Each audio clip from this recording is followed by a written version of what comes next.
The problem is I couldn't make myself walk away from it. Not because I wasn't sick and tired, but because over $1 million a year worth of profit was a lot of money.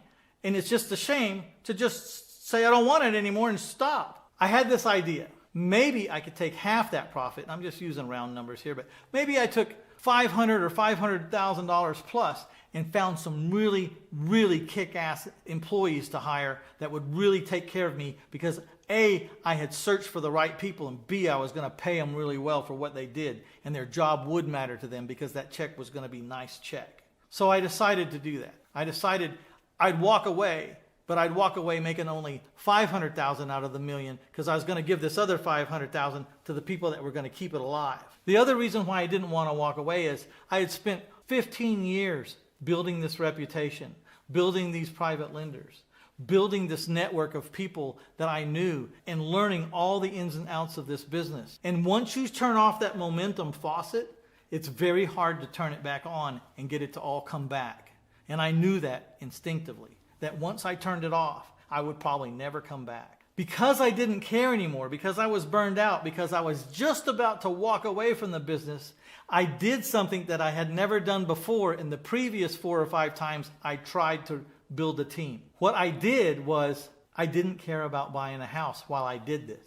You see, the other 4 or 5 times when I tried to systematize my business and find and build a team, I would not let myself not buy 100 houses a year. So I was trying to build a team and systematize a business with what was left over after I personally, who was wearing all these hats, had bought 100 houses, which means the only piece of me left over was worn out and there wasn't even much of me left over anyways. So that's why I failed. When I decided to do it the last time, I decided I was not going to worry about buying any houses. I didn't care if I bought one house that year. For God's sake, I was about to quit anyway, so who cares? I'm about to walk away and do nothing forever. So I decided not only would I not worry about buying any houses while I tried to fix this, but that I would go and get in front of some people that had already done what I wanted to do. I was trying to take my own advice about hiring a coach or a mentor who had already done what you want to do. And so I signed up with a mastermind group. This mastermind group had they were all in real estate. There was 150 people in this mastermind group, and all of them were in real estate. And upon being accepted and upon some research myself, I started finding out that there were people in other states, in other cities away from me, not in competing markets, but away from me, that were doing exactly what I wanted to accomplish, which was learn how to set up a business that would buy and sell houses without me having to be there. There were people in that room that I was getting ready to go visit that were already doing it. There was like 7 of them. And they were doing it in even a grander scale than I was doing it. So I decided to pay get this, $25,000 for my chair. Not my airline ticket or my room or the food or the parties at the end of the night. And believe me, when these guys get together, they don't have $20 McDonald's hamburger meals. I mean, when you go out with these guys, it's $500. I don't care where you go. So I pack up and I go there. I pay my $25,000. And I decide on the plane over there that I'm going to stop speaking and start listening.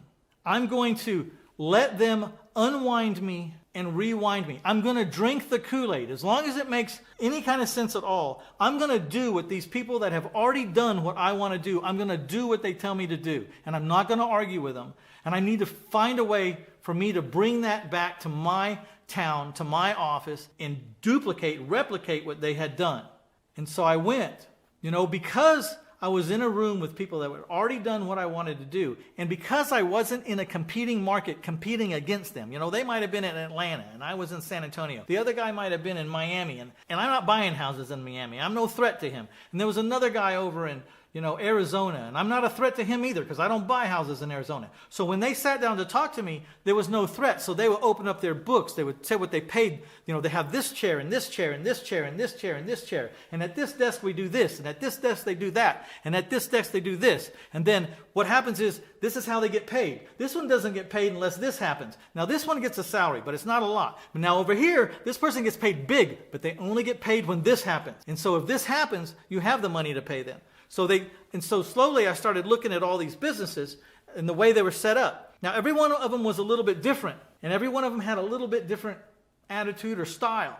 And then I started taking from each one of those examples, and I formed how I was going to do my office. And today I can tell you, I have not seen the last 400 houses I've bought, and I have not seen the last 400 people that bought my houses, nor have I met them. I finally learned, and here's the kicker. I thought that $1 million profit, I was going to have to give 500,000 of it away, and only in order to systematize all this and to get it to run without me, I was going to have to give up half my profit. Guess what? I make more money than I ever did. I make more profit than I did before I got these people, even though these people cost money. Why is that? I can tell you exactly. And I've heard it before, and you've probably heard it before, but I'm going to tell you I lived it, and now I believe it. Because there's a difference in hearing something and then living it.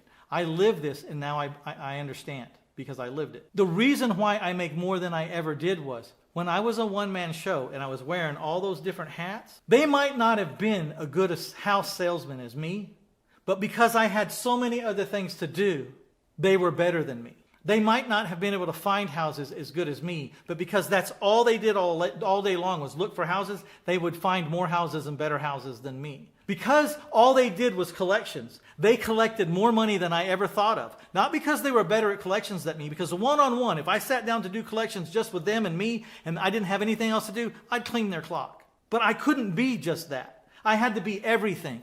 And so I was not really any good at anything. And so when these people got together and I started hiring these right people, they were all doing a much better job at the one task that they had to do. And that resulted in much more sales, much more acquisitions, better collections. Everything got streamlined. Waste and time of jobs and time days on the market, everything started dropping. And my costs started dropping. And most of the people in my organization only get paid when I get paid. And they get paid out of the bucket that I'm getting paid out of. So if they don't produce money into the bucket, I don't have to pay them. And if they do produce money in the bucket, then obviously I have the money to pay them because I've set up the pay scale to be able to handle it that way. So that's what I would like to tell you is in order to really systematize a business, you may have to stop doing business to the level you're doing it right now. And you may have to take 3 or 4 or 5 or 10 steps back and say, I'm not going to do as much volume this year, but I'm going to work on this business so that when I get people in the right chairs and I teach them how to do their job right individually, this person do it, this person, this is what you do, this is what you do. And once I get it, and then when I turn on the afterburners, we're going to fly faster and higher than you ever flew. And that's what I learned by backing off my business. That year, I only bought 33 houses. I had hardly ever bought less than 100 houses a year because I gave myself permission not to buy 100 houses. And I told myself the priority was to work on my infrastructure. That's when it happened.